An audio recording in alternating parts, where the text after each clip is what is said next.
오늘 우리가 함께 읽은 이 묵상 본문은 이제 성벽을 다 지었죠. 성벽 다 지었고 또 그 안에 사는 백성들도 이제 어느 정도 정리가 됐습니다. 그리고 이제 예식을 진행할 수 있는 제사장들이나 레위인들도 어느 정도 준비가 된 거예요. 그래서 본격적으로 성벽 봉헌식을 하는 장면을 보여줍니다.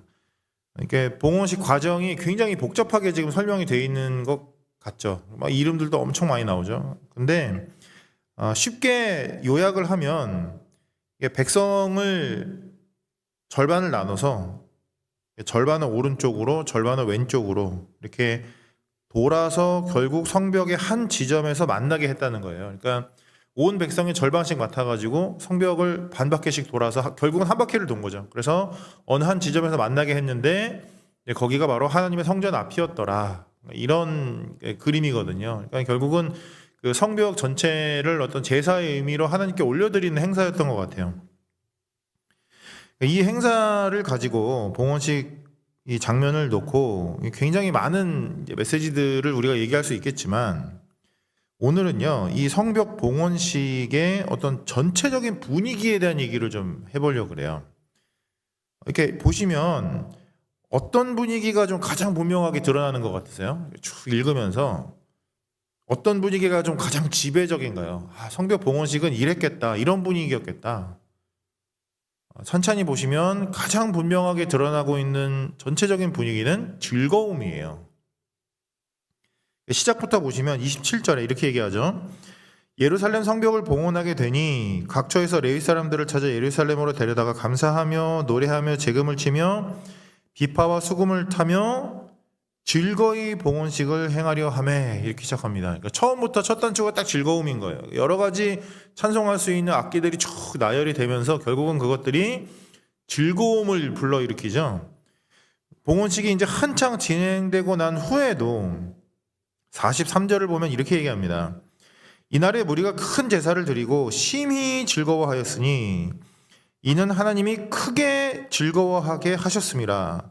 부녀와 어린아이도 즐거워하였으므로 예루살렘이 즐거워하는 소리가 멀리 들려느니라. 이렇게 얘기합니다. 그러니까 이게 지금 한 절 한 문장이잖아요. 근데 이 안에 벌써 즐거워하였으니 즐거워하게 하셨음이라, 즐거워하는 소리가 들렸느니라. 그러니까 이 짧은 한 절에 3번이나 이게 반복되는 거 보면 그만큼 이 봉헌식에서 즐거움이 분명했다는 얘기예요. 게다가 이것도 끝이 아니죠. 44절도 보시면 이제 제사장들과 레위 사람들을 위한 제물들을 이제 곳간에 쌓고 그들에게 그 곳간에 있는 제물들을 이렇게 주게 했다, 이런 얘기들이 이어지는데 그게 가능했던 이유도 이는 유다 사람이 섬기는 제사장들과 레위 사람들로 말미암아 즐거워하기 때문이라, 이렇게 얘기해요. 그러니까 결국은 봉헌식에서 함께 누렸던 즐거움이 여기까지 가는 거예요. 그만큼 이 성벽 봉헌식은 어떤 즐거움의 축제였다는 거예요. 이게 뭐 그렇게 특별한 얘기가 될 수 있냐 하실 수 있습니다. 왜냐하면 이제 성벽을 다 짓고 하나님께 봉헌하는, 하나님께 드리는 이제 예식을 하는 건데 즐거운 거 당연한 거 아니냐 이렇게 하실 수도 있어요. 그런데 표현 하나가 좀 유독 눈에 띕니다. 그게 뭐냐면 43절 아까 제가 읽었던 부분인데 이날에 무리가 큰 제사를 드리고 심히 즐거워하였으니 하고 이렇게 이어져요. 이는 하나님이 크게 즐거워하게 하셨음이라, 이렇게 얘기합니다. 그들이 심히 즐거워했는데 그 이유가 하나님이 그들을 크게 즐거워하게 하셨다는 거예요. 그러니까 즐거움의 원인, 즐거움의 조건, 즐거움의 어떤 동력을 하나님에게서 찾게 하는 겁니다. 그들이 즐거운 이유는 하나님이 그렇게 하셨기 때문이라는 거예요. 우리는 흔히 즐거움의 원인이나 조건을 어디에서 찾죠? 언제 즐거우세요? 왜 즐거우시죠? 그러니까 한번 생각해 보자는 거예요. 우리는 무엇 때문에 즐거워하지? 언제 즐거워하지? 왜 즐거워하지? 생각해 보면 어떤 우리의 즐거움들이라는 것은 사실 거의 외부적인 조건들에서 옵니다. 그래서 뭐 하고 싶은 거를 했다든지, 갖고 싶은 걸 갖게 됐다든지, 뭐 되고 싶은 게 됐다든지, 가고 싶은 곳에 갔다든지, 그러니까 어떻든 다 우리들은 그런 어떤 조건들에서 오는 즐거움을 누려요. 그러니까 그런 점에서 보면 오늘 본문의 상황도 즐거움의 조건이 될 수도 있죠. 그렇게 힘들게 성벽을 다 지었으니까. 그런데 그것만으로는 오늘 본문의 즐거움이 충분히 이렇게 설명이 잘 되지 않습니다. 왜냐하면 이 이스라엘 사람들이 처해 있는 상황이라는 것이 어떤 그들이 얻게 된 조건이라는 것이 그렇게 즐거워할 만한 상황은 아니기 때문이에요. 그러니까 조금만 더 들여다보면 뭐 성벽 봉헌식 하는데 즐거울 수 있지. 이거 굉장히 단순한 생각. 조금만 더 들여다보면 이 사람들 상황이 그렇지가 않은데라고 보게 된다는 거예요. 무엇보다 이 이스라엘 사람들은 아직도 바사 제국의 지배에서 벗어나지 못한 상태입니다. 그러니까 성벽 봉헌식을 할 뿐이지 지금 그 사람들이 경험하고 있는 지배에서 벗어난 게 아니에요.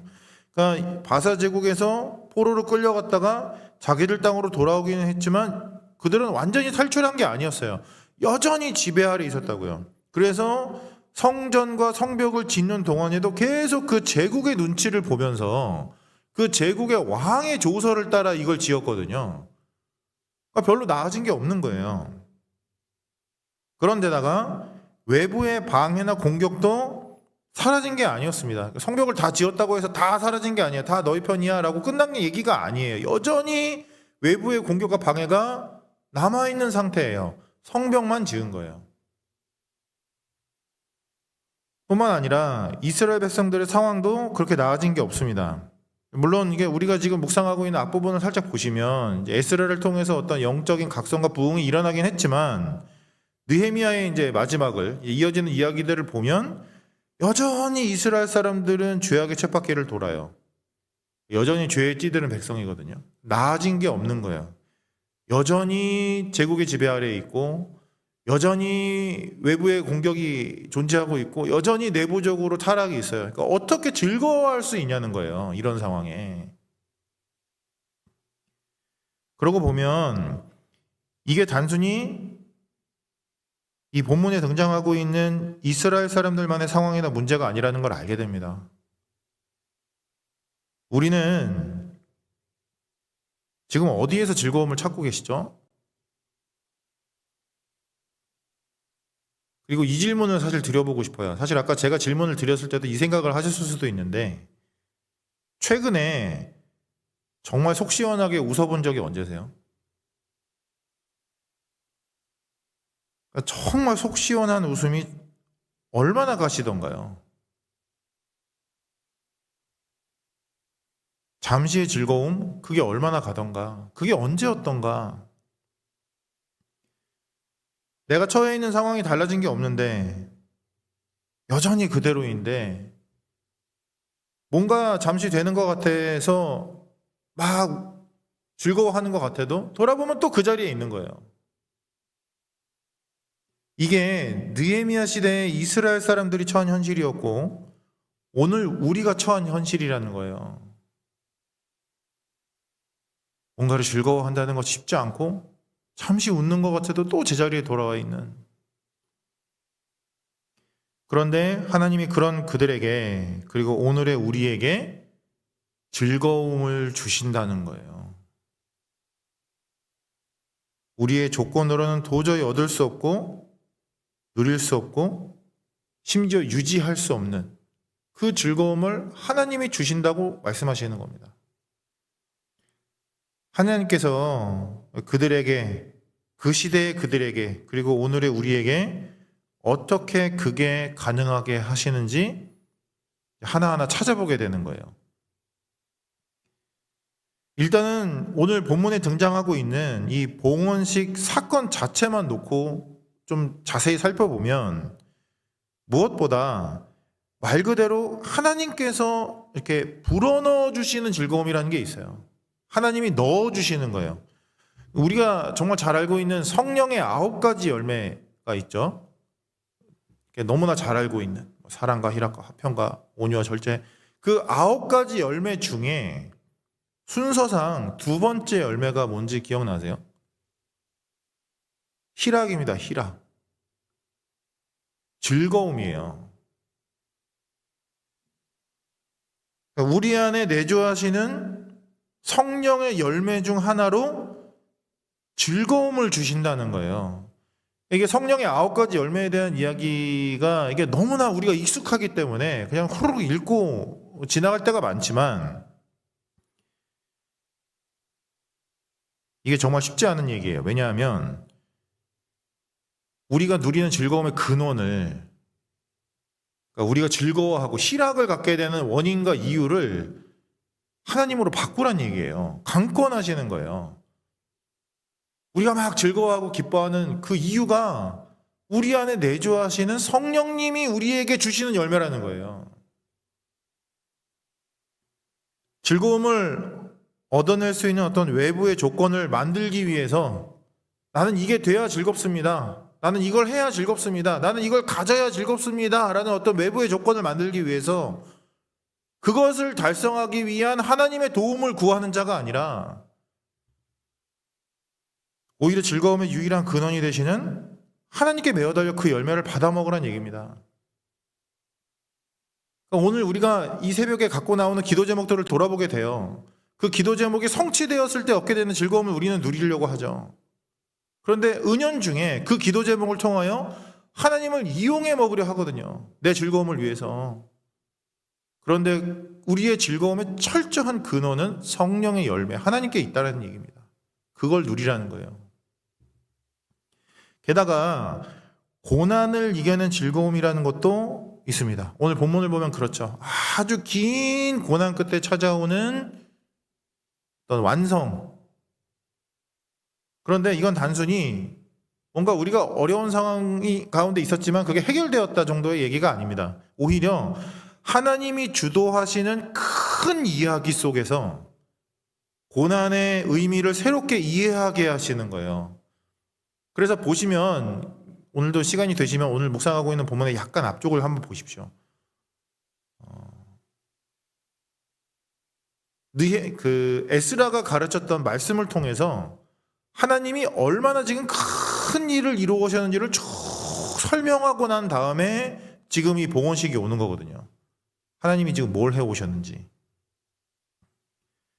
오히려 고난을 통해서 그 큰 이야기 가운데에 승리를 만들어내시는 하나님에 대한 신뢰가 있기 때문에 오히려 고난이 과정이나 훈련으로 다가오게 되는 거예요. 그러니까 고난의 의미가 바뀌니까 즐거움의 원인도 바뀌는 것이죠. 결과로 오는 즐거움의 가치나 의미가 달라지는 겁니다. 그러니까 이건 비유로 하면 어떤 거냐면 어떤 궁극의 실력에 도달해야 하기 때문에 매일 이렇게 훈련해야 하지만 그게 굉장히 쉽지는 않죠. 그런데 그 훈련하는 과정 가운데에 내가 지금 훈련하고 있다. 이 과정을 통해 나는 거기에 도달할 것이다. 이게 굉장히 큰 이야기가 있다는 걸 알고 있는 운동선수처럼 매일 내가 경험하는 어떤 훈련의 과정 그리고 거기에서 얻어지는 아주 작은 성취들을 누리게 되는 거예요. 고난을 즐거움의 동력으로 삼는 사람에게서 즐거움을 뺏는 건 결코 쉬운 일이 아닙니다. 하나님의 큰 이야기 속에서 고난의 의미가 바뀌면 오히려 그 고난을 통해 즐거움을 만들어낸다고요. 그게 오늘 봉헌식에서 드러나는 즐거움의 원인 중에 하나입니다. 게다가 하나님께 드리는 즐거움이라는 것도 있어요. 그러니까 오늘 우리가 지금 읽고 있는 이 행사의 이름이 봉헌식이잖아요. 그러니까 하나님께 드리는 거거든요. 그들이 이렇게 성벽을 직접 지어내기는 했지만 하나님의 은혜로 시작되었고 하나님의 은혜로 진행되었고 하나님의 은혜로 완성된 일이기 때문에 기꺼이 하나님께 돌려드리는 거예요, 지금. 그러니까 우리는 뭔가 이렇게 소유해서 즐거움을 찾으려고 하지만 내가 저걸 가지면 소유하면 쟁취하면 즐거울 거야 라고 생각하지만 소유에는요 언제나 책임이 따르기 마련입니다. 뭔가를 소유하는 순간 거기에 따르는 책임이 있다고요. 이스라엘이 만약에 자신들의 어떤 성벽에 대한 소유권을 주장했다. 이 성벽은 우리가 지었기 때문에 우리 거다. 만약에 그거를 자축하는 그런 행사였다면 그들은 이렇게 즐거워할 수 없었을 겁니다. 오히려 바사라는 제국의 어떤 압제, 이방 나라들과의 갈등 속에서 성벽을 지켜내려고 머리를 싸매게 됐을 거예요. 시작부터. 이거 우리 거니까 우리가 지켜야 되잖아요. 하지만 하나님께 드리는 순간 그들이 처한 상황의 주도권과 책임이 하나님께로 넘어갑니다. 하나님의 성벽이기 때문에 하나님께서 주도하시고 하나님이 책임지시는 거예요. 하나님께서 오늘 우리에게 동일한 메시지를 던져주십니다. 하나님으로 인한 이런 즐거움들에 참여하라는 거예요. 하나님이 성령의 열매로 불어 넣어주시는 즐거움, 오히려 고난을 훈련의 과정으로 이겨내는 즐거움, 하나님께 드릴 때에 오는 그 즐거움에 참여하라는 얘기를 하시는 겁니다. 뿐만 아니라 나중에 이제 이 느헤미야라는 글을 이렇게 받아서 읽었을 이스라엘 후손들에 대한 생각도 좀 한번 해볼 필요가 있어요. 그러니까 단순히 이 글은 느헤미야가 그 시대 사람들에 대해서 쓴 글이기는 하지만 이 글을 받아서 읽었을 이스라엘 사람들, 그 후손들이 있잖아요. 그러니까 그들의 입장에서 한번 생각해 볼 필요가 있는데, 느헤미야의 글을 받아 읽었을 이스라엘의 후손들도 사실은 이 느헤미야 시대와 그렇게 다르지 않은 상황 가운데 있었을 거예요. 그러니까 여전히 이어지는 제국들의 압제 속에 있었을 거고요. 그러니까 이스라엘은 제대로 한 번도 독립해 본 적이 없습니다. 계속 압제당했어요. 계속 다른 나라의 지배 아래 있었다고요. 게다가 외부의 공격은 끊임이 없었을 거고 내부의 부패도 그대로였을 겁니다. 그러니까 아마 이 느헤미야 시대의 문제가 계속 그 후손들에게도 이어졌을 거예요. 그런데 그런 그들에게 오늘 이 본문의 즐거움이 어떻게 전달이 됐을까? 그들 안에서 이게 어떻게 역사했을까? 그들의 입장을 한번 생각해 보는 거예요. 이 책을 받아 읽었을 그 후손들에게는 이게 무슨 의미였을까? 무엇보다 이 봉헌식의 이야기가 그 후손들의 과거의 의미를 바꿔줬을 거예요. 그러니까 그 후손들은요, 그들의 과거는 단순히 어떤 패배나 절망의 이야기가 아닌 거예요. 그러니까 자신들을 돌아보았을 때 우리들은 계속 뭔가 지배당하고 계속 뭔가 어렵고 계속 실패하고 계속 넘어지는 이야기 같지만 돌아보니까 그 가운데에서도 하나님은 이렇게 신실하게 일해 오셨구나. 놀랍게도 그 와중에도 하나님은 성벽을 완성하게 하셨고 이런 봉헌식과도 같은 승리의 순간들을 계속 만들어 주셨구나. 그들이 갖고 있었을 과거의 의미를 바꿔주시는 거예요. 게다가 아마도 그들의 현재에 대한 해석을 바꿨을 겁니다. 이미 말씀드린 것처럼 그들도 느헤미야 시대 이스라엘과 동일한 어려운 가운데 있었거든요. 그런데 그런 상황과 과정을 통해서 오히려 이 봉헌식이라는 결론을 만들어내시는 하나님을 보면서 오늘의 의미가 바뀌는 거예요. 결국에는 하나님께서 오늘의 이 과정을 거쳐서 이 상황을 통해서 봉헌식을 완성하시는 거구나. 똑같은 어려운 가운데 있는 것 같아도 하나님이 오늘의 이 과정을 다 사용하시는구나. 현재에 대한 해석이 바뀌었을 거라고요. 그래서 결국 그들의 미래에 대한 소망이 바뀌었을 겁니다. 그러니까 이게 이 느헤미야의 글을 받아 읽었을 후손들이 누렸을 은혜인 거예요. 이게 우리들의 미래도 소망이 있겠구나.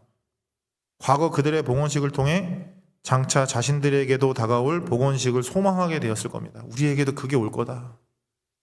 분명히 그게 온다. 과거에 역사하셨던 그 하나님, 우리의 선조들에게도 봉헌식을 가능하게 하셨던 그 하나님이 우리들의 과거를 바꿀 뿐만 아니라 우리들의 현재의 의미도 바꿀 뿐만 아니라 심지어 그 모든 과정을 통하여 우리의 미래에도 봉헌식을 허락하신다.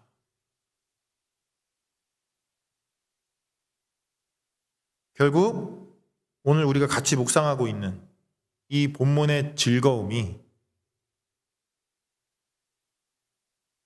자신들의 삶 속으로 침투해 들어오는 그 은혜를 이 후손들도 누렸을 거라는 거예요. 단순히 그때만의 즐거움이 아니라 이 글을 읽는 모든 하나님 백성의 후손들의 즐거움이 되는 것입니다.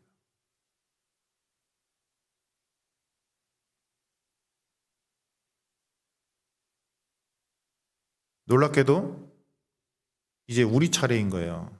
오늘 이 글을 동일하게 읽고 있는 우리 차례입니다. 오늘 본문을 통해 이 봉헌식의 즐거움이 오늘의 우리들에게도 침투해 들어옵니다. 마치 그들에게 그랬던 것처럼. 우리에게는 사실 더 큰 즐거움의 근원이 있습니다. 단순히 어떤 성벽의 봉헌식 정도가 아니라 예수 그리스도의 십자가와 부활의 승리가 우리 앞에 너무 분명하게 서 있다고요. 예수의 십자가와 부활의 복음이 무엇보다 우리 과거의 의미를 바꿔놓습니다. 그저 우리의 삶을 돌아보면 끊임없이 넘어지고 실패하고 좌절하고 자빠지는 것 같아도 우리들의 그 이야기 한복판에 예수님께서 십자가를 세워놓으셨습니다. 부활의 승리를 이루시는 거예요. 우리의 과거는 단순한 패배나 좌절이나 포기가 아닙니다. 예수의 십자가가 우리 과거의 의미를 바꿔놓는다고요. 우리 현재의 해석을 바꿔놓습니다. 단순히 우리는 고난만 당하는 것이 아닙니다.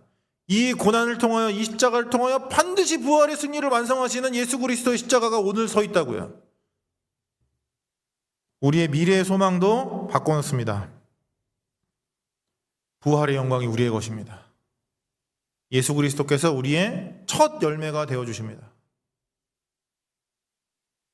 심지어 예수의 하나님께서 어떤 상황과 환경도 흔들 수 없는 성령의 열매로 우리 안에 즐거움을 불어넣어 주십니다. 어떤 고난과 두려움도 우리를 흔들 수 없습니다. 오히려 그 모든 것을 합력하여 선을 이루게 하시기에 오히려 그 모든 과정이 오히려 즐거움의 근원이 됩니다. 그리고 무엇보다 그 하나님께 오늘 하루를 봉헌하여 올려드리는 이 시간, 이 은혜의 시간이 무엇보다 분명한 즐거움의 근원이 됩니다. 오늘 하루 내가 부여잡고 내가 한번 무엇인가 가져볼 거야 라면서 그 책임감에 짓눌려 살아가는 하루가 아니라 오늘 나의 하루는 하나님의 것입니다.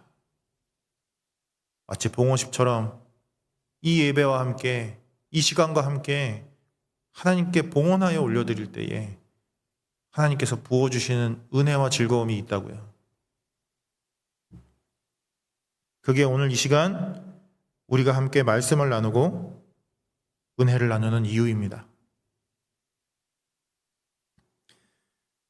그 즐거움으로 오늘 하루 성벽 위를 함께 걸어나갈 수 있는 우리 모두가 되기를 소망하고, 그래서 그런 우리들의 하루를 통해, 우리들의 봉헌식을 통해 하나님의 즐거움이 우리들의 삶 속에 실현되고 누려지고 온 열방 앞에 드러날 수 있는 그런 우리들의 하루가 되기를 진심으로 소망합니다. 우리 같이 기도할까요?